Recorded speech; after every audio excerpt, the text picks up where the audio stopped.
ย้ายให้รวนลาบาปหายกระทำสัวทั้งปวงห่วงทำบุญสุนทานสร้างความดีไว้จิตใจให้บริสุทธิ์พุทธภาวนาปาดย้อยลุกลงว่าดีแท้กูสุแล้วขอผ่านได้หน่วยแก้วดวงประเสริฐมาดีโซสิพาตัวสวยสุดอยู่วิปันฟ้า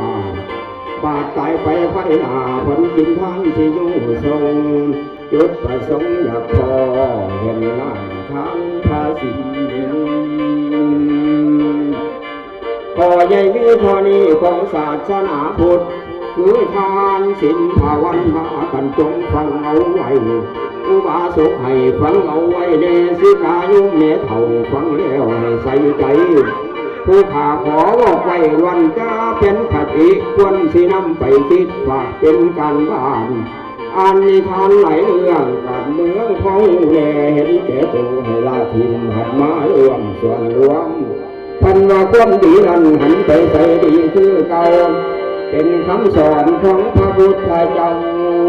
เฮาควร